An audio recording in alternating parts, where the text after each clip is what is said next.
Saudações. Saudações. Sou o estudante Henrique Lima, estudante de quarta câmara na Escola Templo Áureo Florescer, e o dia de hoje é 22 de janeiro de 2023. A conferência de hoje é a relação entre a humildade e a irmandade.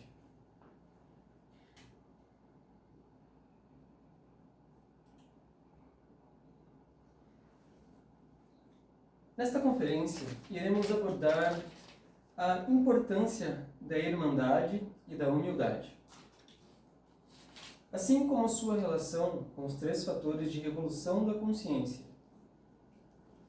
Também falaremos sobre os elementos psicológicos que impedem a irmandade e a humildade de serem concebidas.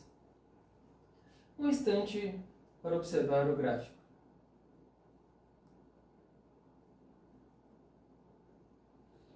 A importância da humildade e da irmandade, como nós já trabalhamos ao longo do mês, em conferências anteriores, os valores que constituem a virtude da humildade, nós já abordamos nas conferências deste mês.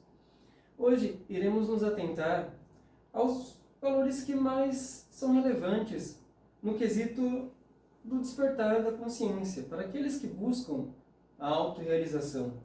Os valores necessários para que isso possa ser feito. E a gente recuperar a ligação com o nosso Deus interior. Então, vamos observar os elementos que são de extrema importância para essa ligação com Deus novamente. A virtude da humildade representa a percepção e compreensão do nosso valor diante da divindade e da grandeza dela, pois nós nada somos além de meras criaturas imperfeitas, enquanto o nosso Criador é o único e perfeito, majestoso, grandioso. Esse entendimento, essa percepção, alimenta a devoção ao Criador. Então, compreender que nós, ainda como criaturas feitas em imagem e semelhança a Deus, nós somos pequenos, pois temos muitos equívocos dentro de nós. Somos imperfeitos. E o único e supremo ser na perfeição é o nosso Criador, nosso Deus interior. Este é perfeito. Quando entendemos isso, damos um passo além na humildade e nos ligamos realmente à humildade devocional, a humildade direcionada ao trabalho íntimo, a recuperação, a recordação do trabalho espiritual.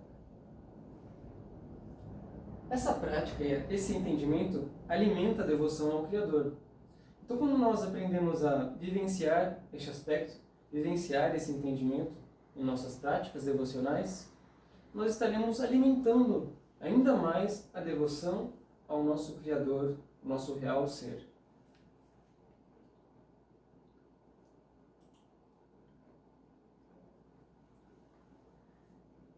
Porém, o defeito psicológico do orgulho, aqui representado na imagem, com a pessoa conversando e tomando a atenção,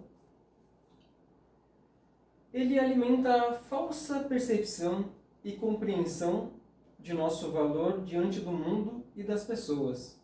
Ou seja, o agregado do orgulho alimenta falsidades em nossa psique, diante da nossa percepção, da nossa presença, a nossa realidade, o nosso estado psicológico verdadeiro diante o mundo, diante a sociedade e também de nós mesmos, para conosco, a nossa sinceridade interna. E ele acaba nos cegando quanto às nossas imperfeições e nos colocando, muitas vezes, melhores do que os irmãos, justamente se opondo à irmandade. A terminologia irmandade surge como associação que se baseia em preceitos de fé, tal como os templários, por exemplo, ou a maçonaria entre tantas outras ordens sagradas. Um grupo de pessoas que se juntam por um objetivo normalmente comunitário, havendo igualdade entre todos os demais que participam nela. Nenhum é melhor do que o outro, nenhum recebe mais méritos do que o outro de forma injusta, nenhum é favorecido. Todos têm a oportunidade de chegar ao conhecimento, chegar a patentes altas, de acordo com suas ações, de acordo com seus méritos, a justiça.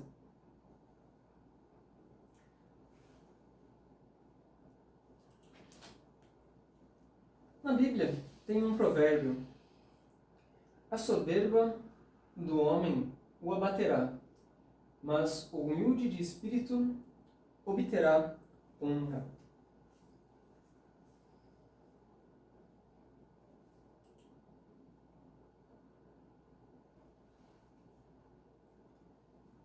A humildade perante o ser superior.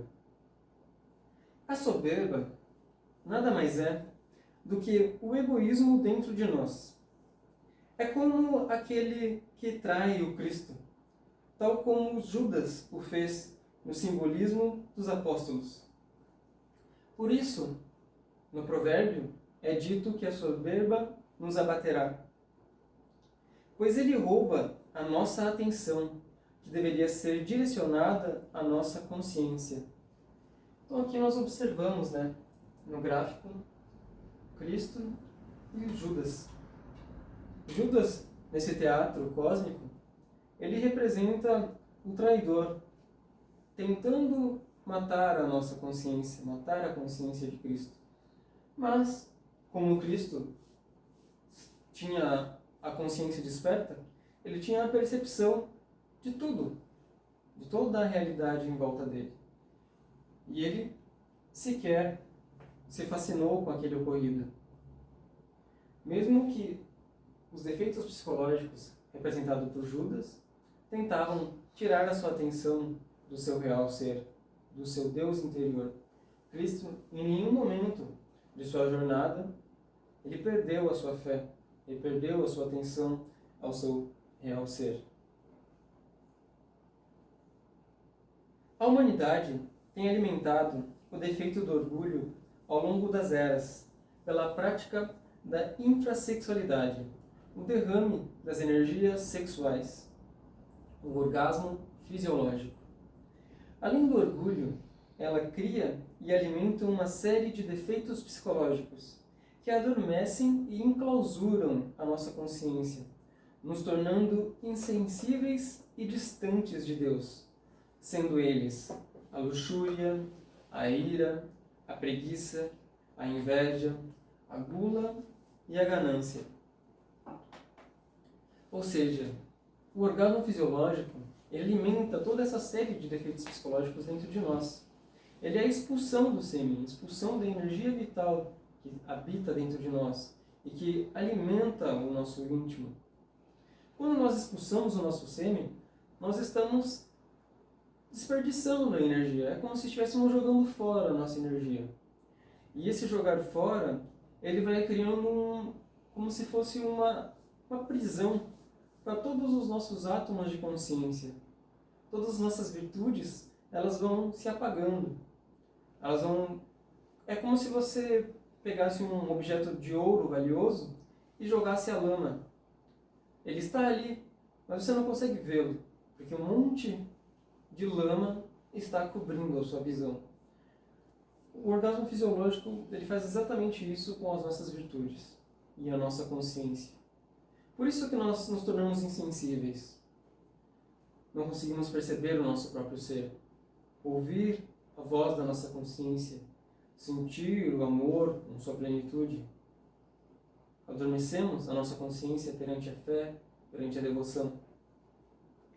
O defeito do orgulho se opõe a qualquer tipo de irmandade, pois este quer sempre competir.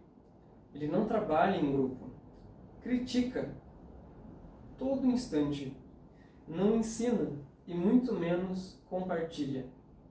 quer receber tudo sem esforço. Normalmente, os grupos de pessoas orgulhosas são preenchidos por diversos indivíduos extremamente egoístas.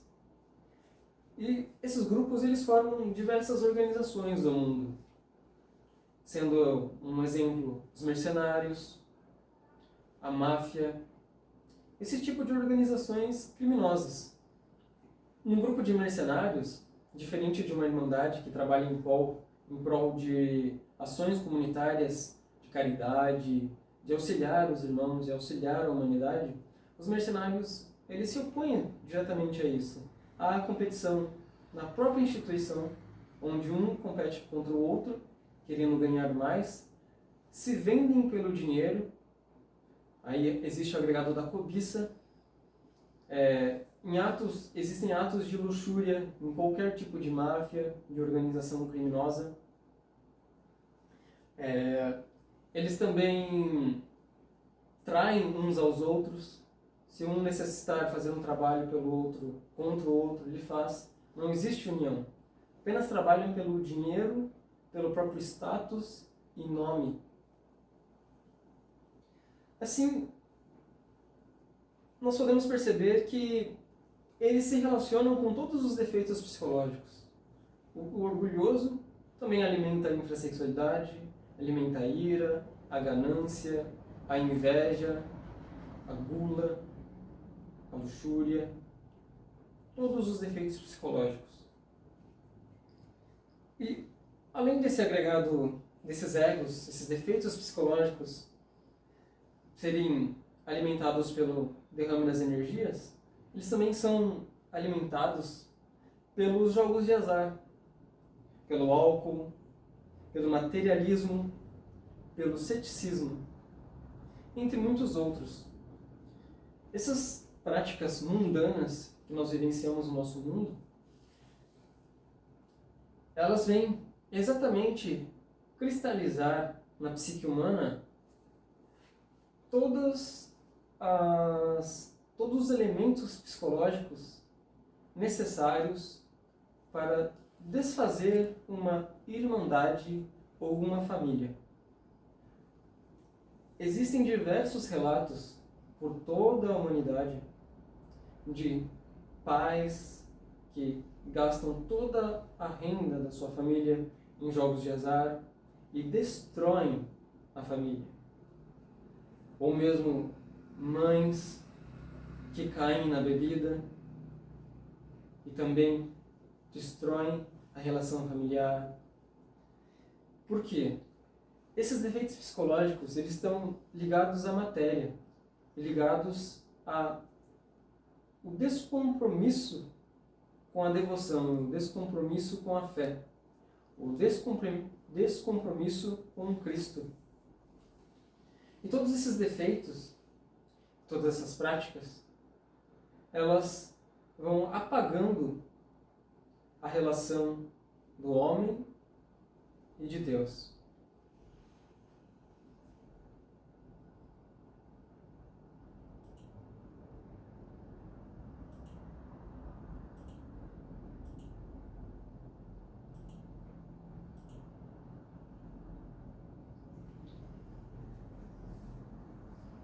Fazemos uma pergunta, então. Por que se ajoelhar?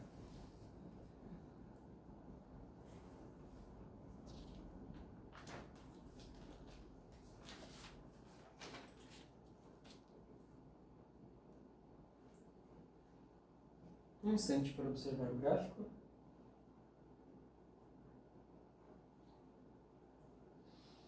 Como fomos feitos eretos, uma posição de suposta superioridade, nos orgulhamos e traímos a Deus, comendo o fruto proibido, o orgasmo fisiológico, se sentindo melhor que os outros seres e criaturas. Portanto, a ação de nos curvar em devoção tem um enorme significado. Ao dobrar os joelhos, nossa altura diminui e aumenta a altura daquele a quem se ora. Ou seja, quando nós dobramos o nosso joelho, nós estamos nos colocando em uma situação de vulnerabilidade. Ou seja, estamos confiando naquele que está diante de nós. O ato de se ajoelhar é de profunda humildade. Este gesto de oração e recordação íntima expressa a submissão a Deus, a obediência à sua vontade e a adoração. É uma atitude de fé. A humildade na oração alimenta a devoção ao Criador. No momento que aceitamos nossa condição de criaturas abaixo de Deus e esperamos por suas ordens e bênçãos, a partir desse momento nós podemos reconhecer o nosso próprio lugar e estado psicológico.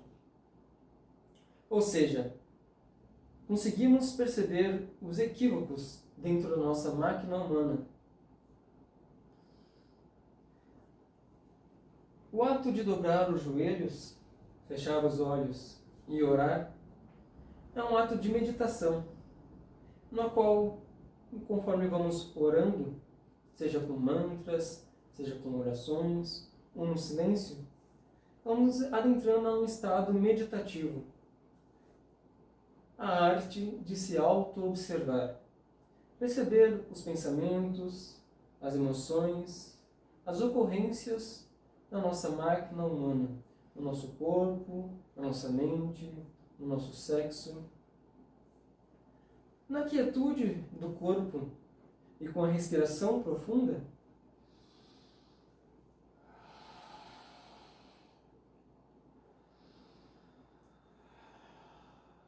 vamos percebendo e começamos a nos conhecer melhor, conhecer a verdade sobre nós,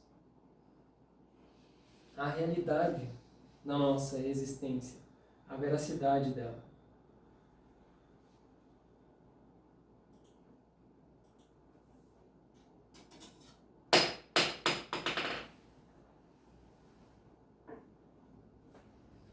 O que a humanidade não sabe é que ela pode eliminar toda essa série de defeitos psicológicos que não fazem parte da natureza humana, invocando a sua força sexual, a forma feminina de Deus em nós, a Divina Mãe Maria, fogo do Kundalini, e entoando a seguinte súplica: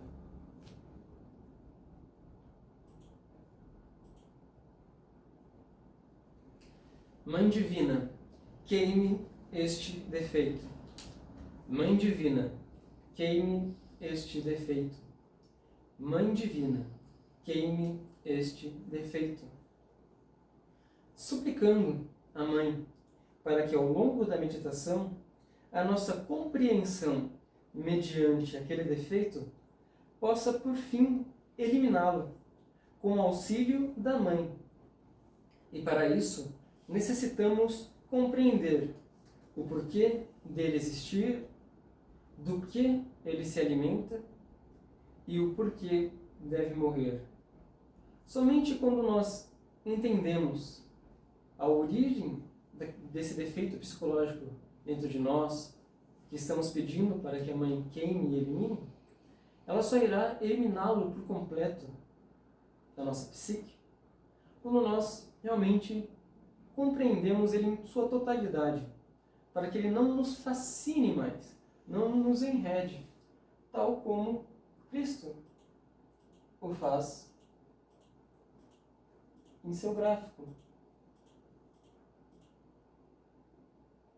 onde o ego tenta distraí-lo, mas ele olha atento para frente, não se deixando levar pelas aparências, pelas falsidades dos defeitos psicológicos, dos desejos,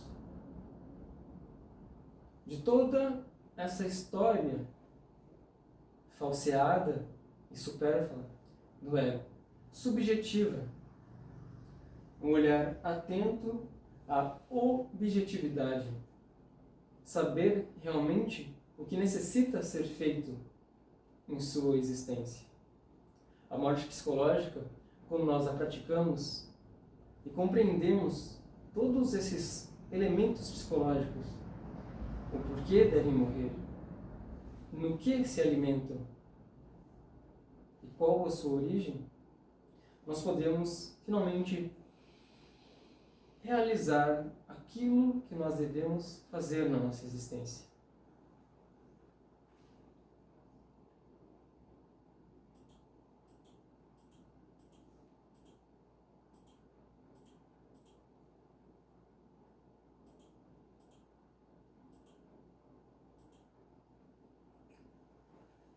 Claro que, além da compreensão do defeito psicológico, é necessário o arrependimento verdadeiro. É necessário se arrepender, se ajoelhar e pedir perdão ao Real Ser e à Mãe Divina, a Mãe Interna. Aprender a respeitar as energias sexuais.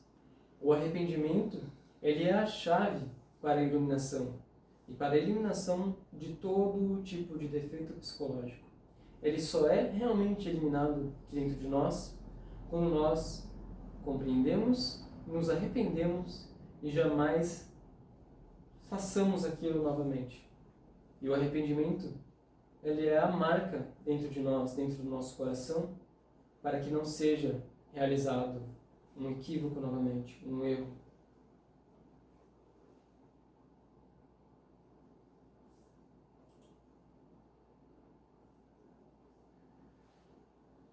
Quando nós eliminamos os defeitos psicológicos, nós paramos de parecer. Nós passamos a ser. Vamos removendo as aparências. Vamos mostrando o que realmente somos.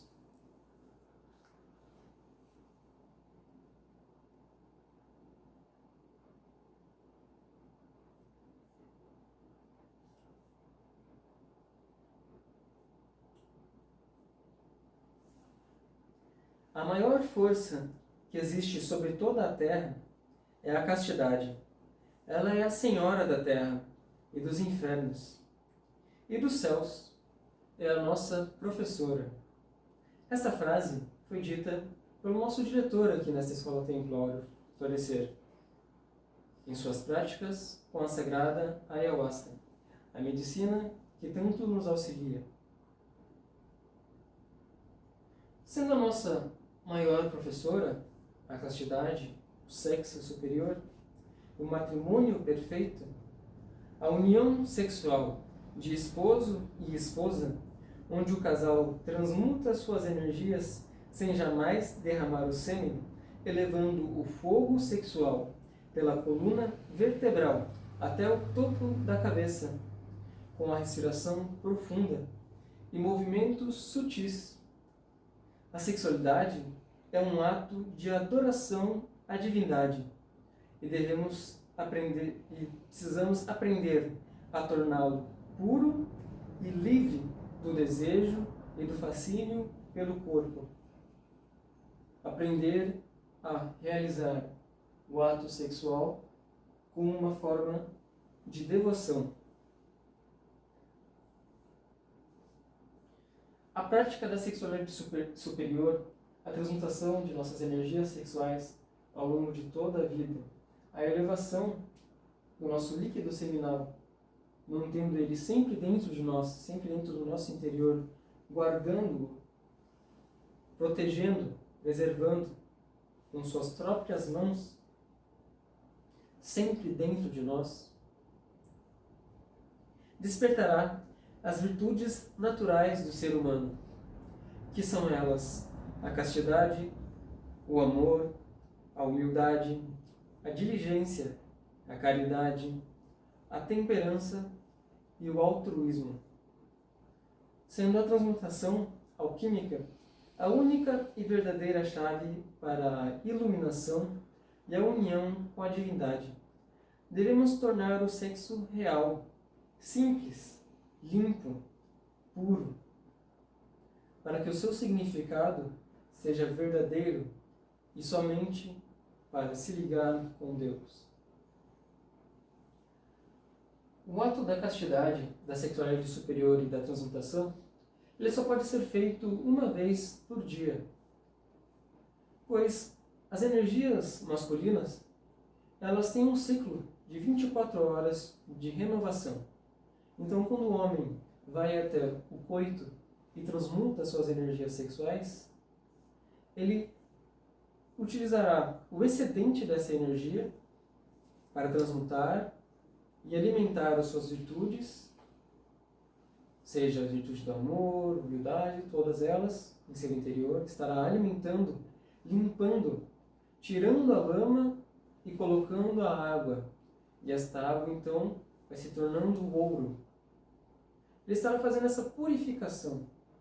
É como se fosse a meditação e a sexualidade superior, é como se fosse o garimpo, onde nós estamos garimpando novamente o ouro dentro de nós, onde a água tem que escorrer, tirar a terra e encontramos uma pepita de ouro.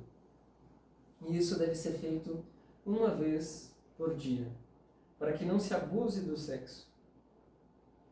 Já para os solteiros, eles praticam o celibato temporário, que é aguardar pacientemente, com a fé de que a natureza trará o companheiro, pois é uma lei que todos os homens e mulheres nesta terra se casem e possam praticar a sexualidade superior. O célibe, ele aguarda pacientemente, sem jamais ver pornografia, se masturbar e alimentar qualquer tipo de desejo infrassexual. Ele aprende a respeitar o seu órgão, protegê-lo e fortificá-lo.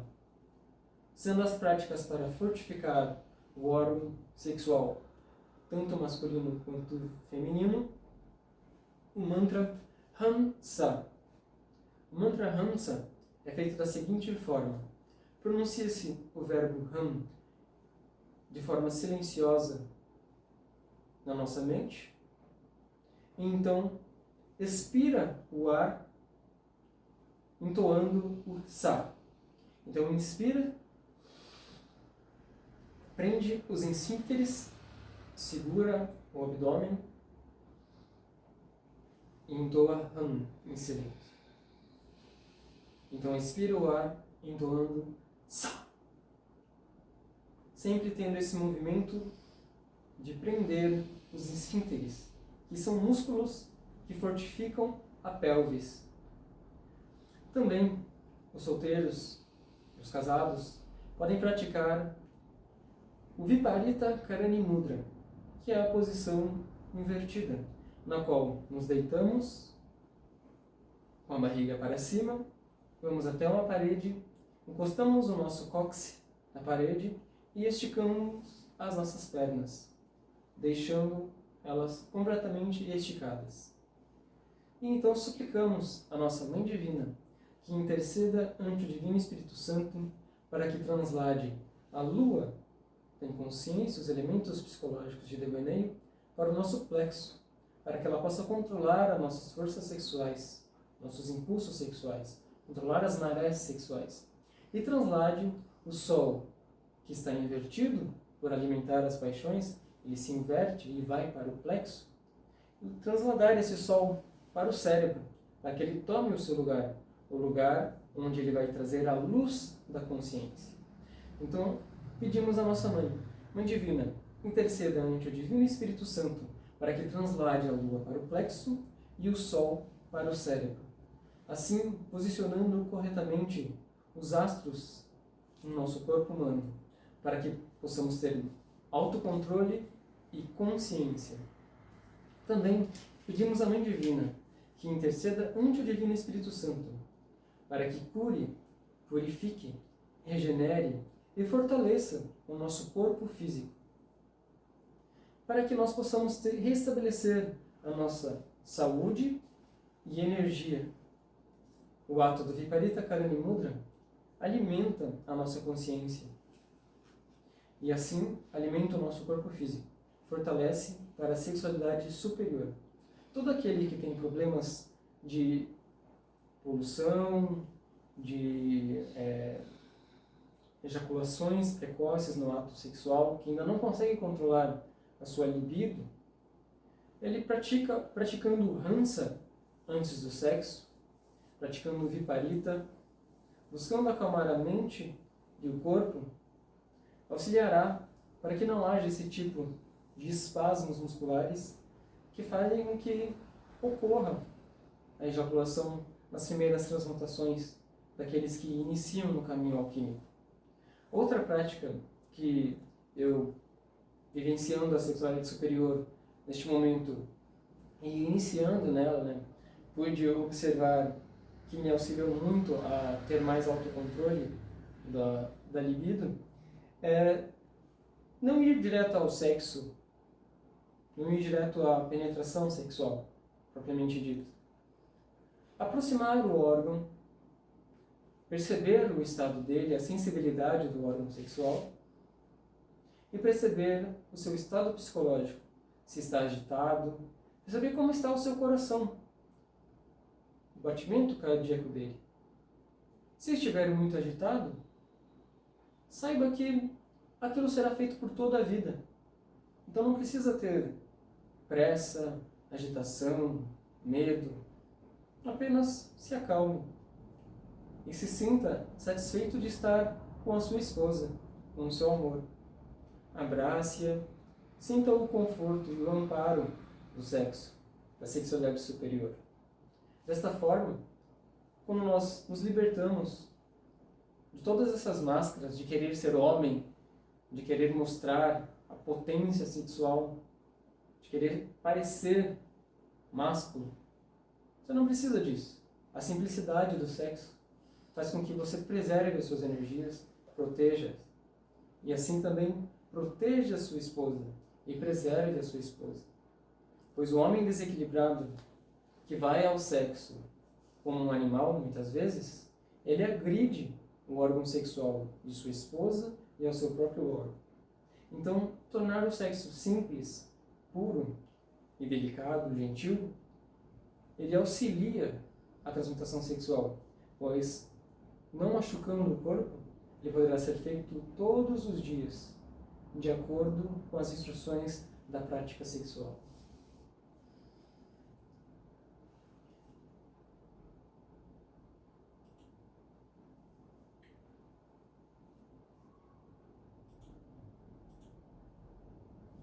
Como observamos, o sexo faz nascer o Cristo Sol em nós, a maior força criadora da Irmandade.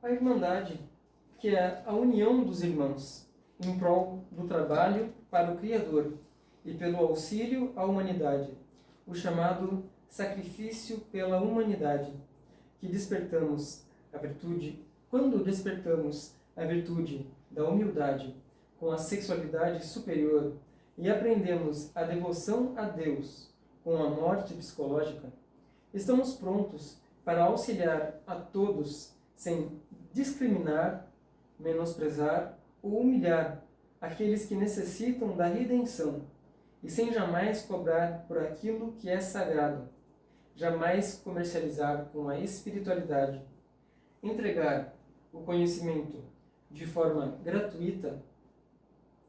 Esse ato gera um sentimento de gratidão, o qual forma a irmandade e a vontade de retribuir, e assim constituindo a irmandade de Cristo, tal como Jesus o fez e deu seu exemplo em sua grande obra junto aos seus apóstolos.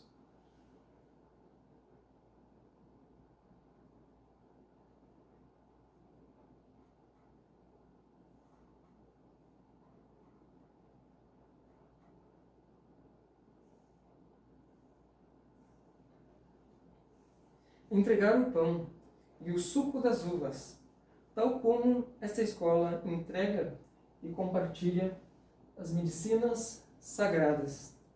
Nossa professora, que nos agracia como a professora da castidade, em sua forma natural, que nos ensina a proteger, preservar e desenvolver a irmandade e a humildade.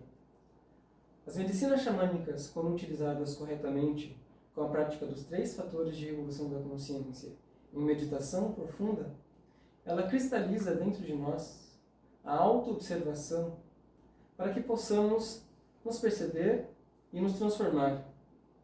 Nos revitaliza, nos aproximando da sexualidade superior e nos ensina a retribuição, pois todo aquele que experiencia a doçura da sagrada ayahuasca aprende que deve compartilhar essa experiência com todos os irmãos. Então a ayahuasca em si ensina a humildade e a irmandade.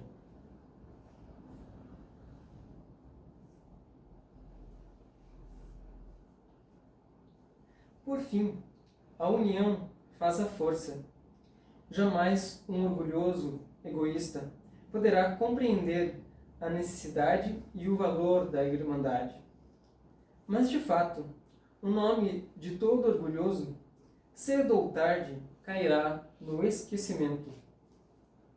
Mas a obra, passada em gerações e gerações de irmãos humildes e unidos, viverá por toda a eternidade. Como nós podemos observar a obra de Jesus, o Cristo, que já existe há anos e todos nós lembramos. Enquanto muitos nomes de pessoas, reis, faraós do passado, infundados em soberba, são esquecidos geração após geração. E mesmo nas pessoas que nós vivenciamos hoje, cheia de status, de aparências, muitas vezes são completamente esquecidas, pois não fazem nada em prol do crescimento da humanidade.